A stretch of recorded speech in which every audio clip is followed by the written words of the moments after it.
5월 한 달은 종합소득세 신고 기간이죠. 최근 연말정산을 했는데 국세청으로부터 종소세 신고 안내 문서 받아본 분들 많이 계실 것 같아요. 일례로요. 중고거래 플랫폼에 거래를 하면서 금액을 9,999만 9,900원으로 설정했다가 종합소득세가 약 400만 원쯤 나왔다고 하는 그런 사례도 알려졌습니다. 어떻게 된 일인지 저희가 세무사 한 분 연결해서 이야기를 나눠보겠습니다. 이성호 세무사 전화 연결하죠. 세무사님 안녕하세요. 네, 안녕하세요. 네, 반갑습니다. 오늘 또 세무사님을 연결을 했기 때문에 청취자 여러분 혹시 종합소득세 세금 관련해서 질문이 있으시거나 상담할 게 있다면 짧게 문자로 보내주세요. 그럼 저희가 세무사님께 제가 여쭤볼게요. 우물정 0945 50원의 정보 이용료 들어가는 유료 문자입니다. 세무사님, 중고거래 플랫폼 좀 이용하세요? 저는 자주 이용하진 않지만 저희 가족들은 일상생활에서 자주 이용하는 편인 것 같습니다. 예.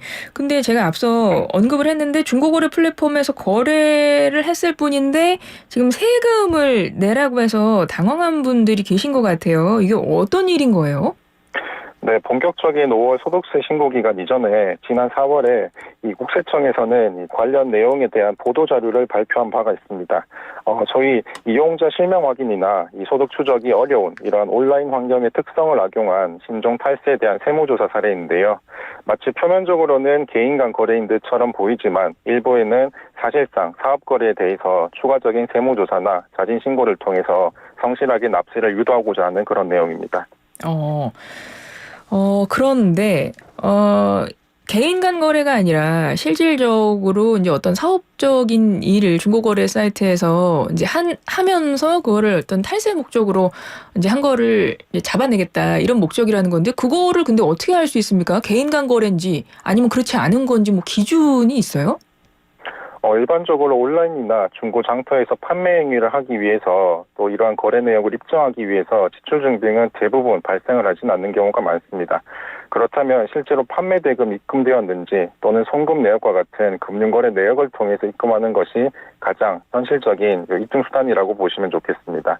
가령 이 판매글을 올린 판매자가 실제로는 판매하고자 할 의도가 애초에 없었거나 임의로 거래가액을 설정한 뒤에 단순히 거래 종료를 목적으로 판매 완료 처리를 한 경우라면 사실상 판매 행위가 있었다고 볼 수가 없기 때문에 매매 대금이 입금되지 않았다는 점을 주장을 하면 될 것이고, 설령 판매 의도는 있었지만 당초 공지한 금액보다 현저하게 낮은 금액으로 사실상 매매가 이루어졌다면 매매 대금일에 통장에 실제 입금된 금액을 금융자료를 근거로 해서 국세청에 도착하는 공제 금액과 실제로 다르다는 점을 충분히 소명을 해서 주장을 할 수 있겠습니다. 예, 세무사님 너무 설명을 잘해주고 계신데 좀 어려워가지고요. 그래서 이번에 기사에 난 이 사례를 제가 좀 여쭤볼게요. 그러니까 보통 네. 중고거래 사이트라고 하면 내가 가지고 있는 물건을 중고로 내놓는 거 아닙니까? 그래서 그 맞습니다. 필요한 사람이 그 개인한테 사는 거잖아요. 네. 거기서 이제 돈이 오가는 건데 판매자와 이제 구매자가 돼서, 근데 제가 기사에서 본 사연은 이거란 말이죠. 중고거래 플랫폼에 거래를 하면서 금액을 9,999만 9,900원으로 이제 설정을 했대요. 근데 종합소득세가 약 400만 원쯤 나왔다고 합니다. 이런 네. 일은 왜 생기는 거예요? 일단은 국세청에서는 이 판매 글을 통해서 실제 판매한 금액을 가지고 이 사람이 잠정적으로 이 정도의 소득을 올렸을 것이다라고 생각을 하기 때문에 사실상 판매자 입장에서 그 정도의 소득을 올린 것이 아니라고 한다면 주장할 수 있는 가장 현실적인 방법은 금융거래 내역을 통해서 내가 실제 입금받은 금액이 9,999만 900원이 아니라는 점을 주장을 하면 되는 것이죠. 그러니까 국세청에서는 그냥 그 액수 보고 거래 규모를 네. 보고 그냥 하던 대로 하는 거네요. 그죠? 네, 맞습니다. 근데 개인이 이거를 어떻게 증명을 하면 되죠? 일반 거래자가? 대부분의 경우에는 그 판매 시점에 따라서 판매 시점이 수년 전이 아니고서는 대금을 수수한 금융자료가 최근 자료는 대부분 남아있을 것이고 충분히 입증하기가 어렵지는 않을 것입니다. 만약에 입증이 불가능한 거래에 대해서 이 사업소득으로 인정이 되게 된다면 본인의 다른 소득이나 가령 근로소득이나 다른 업종에 대한 사업소득을 합산을 해서 종합소득세를 신고를 해야 되겠죠. 만약에 신고를 하지 않는다고 한다면 이 매출 누락 해당이 되기 때문에 거래 내역에 따라서 추가적인 소명이나 이 가산세 추징이 함께 이루어질 것으로 생각이 듭니다. 일단 본인이 이제 직접 입증을 해야 되고 네, 만약에 입증이 어려우면 어찌됐건 원칙적으로는 그대로 세금을 내야 되는 상황이 되는 거잖아요. 네, 맞습니다. 근데 이제 입증을 잘해야 된다는 얘기잖아요. 지금 이거 굉장히 번거로운 과정일 것 같은데요. 맞습니다. 사실상 판매자 입장에서는 내가 의도하든 의도하지 않든 내가 매출이 발생하지 않았음에도 불구하고 일단은 과세관청에서 그만큼 소득이 발생한 것으로 어떤 행위를 한 것으로 보기 때문에 거기에 대한 입증 과정에서 좀 시간적으로나 정신적으로 소모적인 절차가 좀 소요될 것으로 생각이 듭니다. 그러면 이것 좀 한번 짚어주세요. 중고거래 플랫폼에 거래하면서 이게 금액을 이게 이제 설정했다라고 표현을 하는데 일반적인 이제 구매자들, 일반 거래자들은 이거 어떤 것 좀 유의해서 해야 됩니까? 이제 앞서 세법이 이제 개정돼서 지금 이런 일이 생겼다고 했는데 앞으로 그럼 중고거래 사이트 이용하시는 분들 어떤 점에 유의하면서 이용하셔야 될까요? 일단은 그 지난 2022년에 기획재정부에서 발표한 세제 개편안에 따라서 부가가치세 세법 개정안이 포함되어 있었기 때문에 이러한 현재 상황에 대해서 연결이 되는 내용인데요. 예. 내용을 잠깐 말씀드리면 2023년 작년이죠. 7월 1일 이후부터는 이 국세청장이 고시하는 전자 게시판 운영 사업자가 판매나 결제 대행 혹은 중고거래와 같이 재화나 용역을 공급하는 이런 중개행위가 있다고 한다면 해당 자료를 국세청에 자진해서 의무적으로 제출하라고 하는 내용이 있었습니다. 그래서 실질은 사업자임에도 불구하고 마치 개인 간 거래로 위장을 하거나 중고거래를 통한 탈세행위를 포착하겠다는 의도인데요. 네. 이런 전자판매 사업자들이 자료 제출을 하지 않으면 2천만 원 이하의 과태료를 부과하도록 작년 7월 1일 이후부터 시행을 하고 있습니다. 네. 그 정부 취지는 우리 흔히 이제 리셀러라고 하는 이런 전문 사업자들이 탈세하는 것을 막겠다는 취지로 그렇게 한 건데 이제 문제는 일반 거래자들이 거기에서 좀 당황스러운 일을 겪으니까 그게 조금 문제가 되고 있는 것 같아서 네, 맞습니다. 예. 국세청에서는 일단 정상적인 오프라인 상점과는 달리 거래 사실을 쉽게 확인하기 어려운 온라인 환경의 특성을 악용해서 이 소득 원천을 포착하겠다는 의도가 다분한데요. 예. 대표적으로는 SNS상의 인플루언서를 통한 공동구매나 혹은 고가의 시계나 명품을 통해서 프리미엄을 얹어서 되파는 중고거래에 대해서 만약에 사업상이 있는 경우라면 정상적인 일반 과세자들과 마찬가지로 세금을 과세하겠다라고 하는 내용입니다. 따라서 정상적으로 사업자 등록을 마치고 세금을 성실히 납부하는 다른 사업자가 있는 반면에 이렇게 거래 증빙을 의도적으로 발급하지 않거나 혹은 세금 신고를 누락하는 거래에 대해서 과세 형평을 도모하기 위해서 좀 적극적인 세원 관리에 좀 나서겠다고 하는 의도입니다. 예. 이게 세무사시니까 아무래도 최근에 중고거래들을 많이 하시다 보니 이 종합소득세 신고 문의도 좀 많은 분들이 하실 것 같습니다. 뭐 어떤 내용들이 좀 문의가 들어옵니까? 이번 국세청 보도자료는 모든 중고거래에 대해서 과세하겠다는 의미보다는 예. 사업성이 있는 일부 판매자의 매출 누락 행태에 대해서 좀 더 선별적으로 촘촘하게 엄중하게 조치를 하겠다는 뜻으로 해석을 하시면 되겠습니다. 그래서 최근 보도자료가 나온 뒤에 그 과세 범위를 어디까지로 볼 것인가 정도의 자문은 있습니다만 사실상의 본인의 모든 중고거래를 직접 신고하겠다고 문의를 하는 경우는 아직은 많지 않다고 보시면 되겠습니다. 아, 그렇군요. 2600번님이 이제 문자를 주셨어요. 자영업이라고 하셨는데 소득세 신고를 하는데요. 작년에 청첩장 얼마까지 적용되나요? 라고 이제 질문 주시는데 아마 이제 축의금 낸 거 말씀하시는 것 같아요. 네. 예, 이거 답변 좀 해주세요. 청첩장의 경우에는 사실상 청첩장 목적으로 이제 축의금 목적으로 금액이 지출되어 있는지가 제일 중요한 것이기 때문에 그 금액에 대해서는 사실 이제 상대적으로 워낙 이제 변동폭이 커서 금액에 대한 정량적인 기준은 없습니다만 방금 말씀하신 것처럼 청첩장에 대한 내용 혹은 사실상의 그런 이제 축의금이나 혹은 부의금이 있었던 그런 이벤트가 있었다고 한다면 그런 내용에 대한 입증을 하는 것이 지출 증빙에 대해서 가장 중요한 내용이라고 보시면 되겠습니다. 알겠습니다. 이렇게 중간중간 질문이 들어오면 제가 이거 소화하면서 오늘 내용을 좀 계속 이어가 볼게요.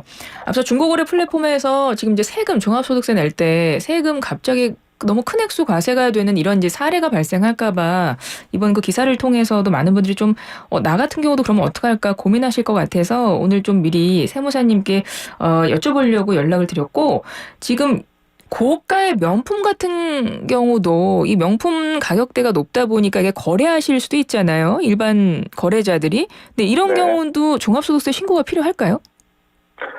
일반적으로 명품 거래를 몇 차례 했다고 해서 모두가 소득세 신고 대상이 된다고 볼 수는 없습니다만 현실적으로 그러한 판매 행위가 본인에게 있어가지고 하나의 업으로 형태화된다거나 아니면 그 판매 수익을 통해서 본인 명의의 부동산이나 재산을 형성하는 데 사용이 된 경우라면 해당 거래를 통한 상당한 수익이 발생했다고 볼 수 있겠죠.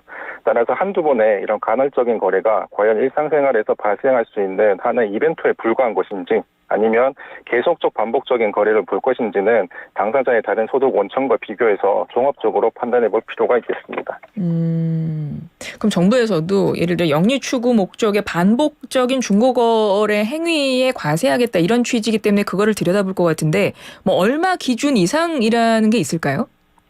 안타깝게도 사업성이 있는 거래인지를 판단하기 위해서 이런 거래 횟수나 판매 수익에 대한 정량적인 기준은 현재 법이나 관련 예규에서 정하지 않고 사실관계에 따라서 판단하는 경우가 많습니다.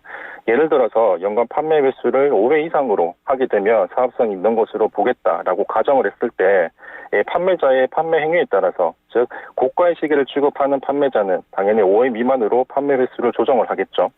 근데 내가 아주 소소한 그런 컴퓨터 마우스를 판다고 가정을 한다면 이 마우스 100개를 팔아서 명품백 하나의 거래 가격이라고 가정을 할 때 이 마우스를 파는 사람은 당연히 거래 횟수가 연간 5회를 넘을 수밖에 없을 것이고 그렇죠. 이 사람은 단가가 명품백이보다 낮음에도 불구하고 세금을 오히려 내야 하는 그런 불합리한 상황이 발생할 수 있겠죠. 아, 그렇군요. 근데 뭐 이런 부분에 대해서도 의문을 제기할 수 있겠습니다. 사람들이 상점에서 물건을 살 때 기본적으로 세금이 붙어 있지 않습니까? 그러니까 세금을 내고 산 물건이잖아요. 네. 근데 중고 거래도 또다시 세금을 물린다면 이거는 이중과세로 볼 수 있지는 않을까요? 일단 각각의 거래 단계에서 발생하는 이런 소위 경제적 가치에 대해서 붙는 세금을 우리가 부가가치세라고 하는 것입니다. 따라서 중고 사이트 등을 통해서 중개 거래를 하더라도 이 정상적인 사업자 등록을 했다면 상품의 매입 당시와 매출 당시 행위가 있을 때 각각의 매입세액과 매출세액의 차이만큼 자동으로 정산이 되는 것이기 때문에 정상적인 사업자 간에 거면 이중과세 문제가 발생할 여지가 없겠죠. 9914번님도 청취자분이 비슷한 걸 질문을 하신 것 같아요. 월급에서 매달 소득세 공제하고 연말정산에서도 세금 납부했는데 왜 종합소득세까지 신고하라고 하는지 궁금해요. 이렇게 질문을 주셨네요. 네, 일반적으로 근로소득만 있다고 한다면 말씀하신 것처럼 재직하고 계시는 회사에서 연말정산을 통해서 1년 동안 나이가 납부한 매달 원천세로 납부한 금액에 대한 정산이 모두 이루어지는 것은 맞습니다만 내가 근로소득 이외에 다른 종류의 소득이 함께 발생을 했다면 현행 세법에서는 합산과세를 원칙으로 하고 있기 때문에 합산과세 되었을 때 누진되는 효과가 발생을 한다면 오히려 내가 납부한 금액보다 추가적으로 이 세금이 더 발생할 수 있는 구간이 존재를 하게 되는 것이죠. 예. 요즘에 SNS 통해서 뭐 공고 등에 부업하시는 분들도 많은데요. SNS 통해서 지속적으로 만약에 판매 행위를 했다. 이런 것도 종합소득세 신고해야 될까요? 네, 맞습니다. 특히나 이 거래 규모가 커질수록 이 재고 보관이나 관리의 필요성 때문에 거의 필수적으로 오프라인에서는 이 고정된 사업장을 함께 운영하는 경우가 많습니다. 혹은 직원을 고용할 수도 있는 것이고요. 실제로 오프라인과 온라인 모두 명품 매장에서 고가의 귀금속이나 명품 가방을 판매를 하면서 오프라인 매장에서 신용카드로 결제한 매출만 정상적으로 신고를 하고 온라인 중고마켓을 통해서 판매한 대금은 현금으로 받아서 매출 누락한 사례에 대해서 실제로 세무조사에 착수한 사례가 있습니다. 뭐 이제 지속적으로 판매 행위를 했다면 그 부분들은 이제 그분들도 좀 신경을 쓰실 것 같은데 이게 주기적으로 하는 부업도 있고 뭐 단발성으로 하는 것도 있지 않습니까? 뭐 단발성의 경우는 어떤가요? 사실 과세 대상인 사업소득인지를 판단을 할 때 세법상 부업과 주업의 개념을 별도로 두고 있지는 않습니다. 상대적으로 소득이 많은 업을 영위하면 그 업이 곧 주업이 되는 것이고 나머지는 부업으로 볼 수 있겠는데요. 사업성이 있는지 여부를 판단할 때 이렇게 주업과 부업의 관념적인 구분보다는 이런 중고거래를 통해서 수익 실현을 위해서 내가 얼마나 계획적으로 반복적으로 거래를 하고 있는지 그리고 그 거래를 통해서 수익 실현이 과연 있었는지를 기준으로 과세 대상 소득인지를 판단하시면 좋겠습니다. 예. 투자는 어떻습니까? 주식이나 코인 등에 투자를 해서 수익을 얻었다. 그럼 이 부분에 대해서도 종합소득세 신고 필요할까요? 네, 2025년부터 가상자산을 양도하거나 대여해서 발생하는 수익이 있다면 기타 소득으로 분류해서 소득세가 과세가 되고 있습니다. 따라서 양도한 가상자산의 실제 취득가액과 부대 비용을 필요경비로 차감해서 소득금액을 산정을 하게 되는데요.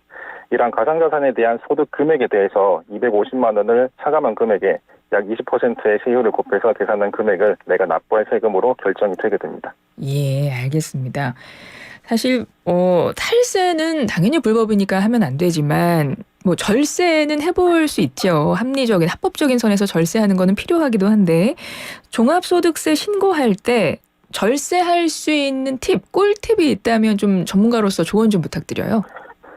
우선 종합소득세 신고 대상이라고 해서 지난 1년간 내 소득을 모두 합산을 해서 세금을 산정하는 것은 아닙니다. 이 소득 중에는 분리과세가 가능한 소득이 있기 때문에 이 분리과세가 되는 소득인지를 여부를 먼저 확인하는 것이 중요한데요. 가령 기타 소득 금액이 연간 300만 원 이하라면 다른 소득과 굳이 합산과세하지 않고 별도로 분리과세가 가능하다는 거죠. 만약에 다른 소득과 합산을 했을 때 이 적용받은 세율 구간이 15% 구간이라면 이 기타 소득에 대해서는 굳이 분리과세를 선택하지 않고 합산과세를 하는 것이 유리합니다. 왜냐하면 분리과세를 선택하는 경우에 22%에 오히려 더 높은 세율을 적용받기 때문에 그렇습니다.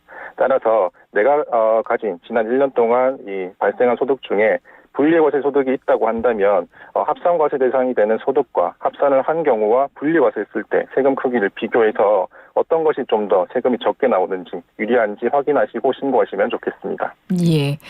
끝으로 종합소득세 신고할 때 뭐 이것 하나만큼은 꼭 알고 있어야 된다. 뭐 많은 분들이 놓치고 있거나 뭐 이런 거 있다면 끝으로 하나만 짚어주세요. 바로 국세청에서 기본적으로 제공하는 신고도움 서비스를 활용하는 것입니다. 다양한 정보를 제공을 하고 있는데 특히 내가 몸담고 있는 이 업종에 대한 평균 소득률과 경비율 데이터를 함께 제공하기 때문에 본격적으로 내 사업장에 대한 세금 신고를 하기에 앞서서 과연 적정한 신고 비율이 얼마인지 미리 확인을 할 수가 있겠죠.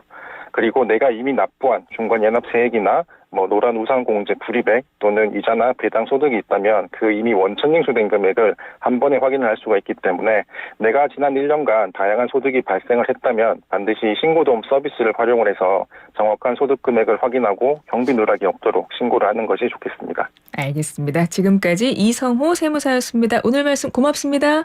네, 고맙습니다.